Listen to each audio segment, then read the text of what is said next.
મિત્રો હું છું કાયરાશિક. તો આપણે જિગ્નેશ કવિરાજનું નવું સોંગ આવ્યું હતું તો હું જતો કોમે, બરાબર. એટલે કે જિગ્નેશ કવિરાજનું અડધું સોંગ આવ્યું હતું અને હું કોમે જતો, એટલે આ રસોડું બનાવવામાં જતો. એટલે બનાવવાનું છે કારણ કે ખાવા માટે જોવે ને એ રસોડું બનાવવા જતો. તો મારું ઓળશું જિગ્નેશ કવિરાજનું સોંગ આવી ગયું તો હું ફટાફટ ભાઈબંધનો ફોન આવ્યો કે જિગ્નેશ કવિરાજનું સોંગ આવી ગયું.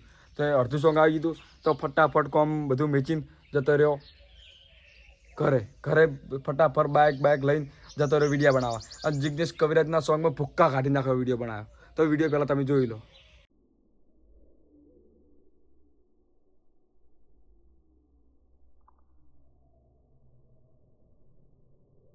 જોઈ લીધો. તો મિત્રો જિગ્નેશ કવિરાજનું નવું સોંગ છે, કાલે રિલીઝ થઈ રહ્યું છે અને હું આજ ભૂક્કા કાઢી નાખ્યો એ વિડીયો બનાવ્યો. તો એ સોંગનું ટાઇટલ હતું તો હું તમને પેલા બતાવું. તો ચાલો જે વિડીયો સોંગનું ટાઇટલ હતું દોત તારા ચાવવાના દેખાડવાના નોખા. એટલે સોંગનું નામ હતું દોત તારા ચાવવાના દેખાડવાના નોખા. તો મિત્રો થોડુંક મારે ભૂલ થાય, ચીપ ચલાય તો કશું વાંધો નહીં. તો નવું સોંગ આવે છે અને રાકેશ બાટનું કોઈ બી નવું સોંગ આવે તો હું પહેલાં જ વિડીયો ભૂક્કા કાઢી નાખું છું.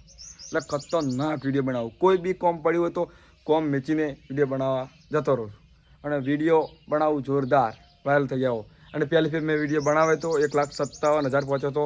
એક જ જગ્યાએ બનાવ્યો હતો, એ હું તમને બતાવી દઉં. એ આ જગ્યાએ વિડીયો બનાવ્યો હતો, 1,57,000 પહોંચ્યો હતો. તો આજે એનું પણ કામકાજ ચાલુ છે, એટલે કે નવો ઓટલો બનાવું તો વિડીયો વળી વધારે વાયરલ થાય એના માટે, બરાબર. તો આ સોંગ છે, તમે સપોર્ટ કરજો સોંગને. હા, તો મારા વિડીયોનો ઇન્સ્ટાગ્રામમાં સપોર્ટ કરજો કાયરાશિક 4 અને હા, તો આ ગીતમાં મારો વિડીયો પહેલો હેડ છે ને પળા કાઢતો હેડ છે, બરાબર.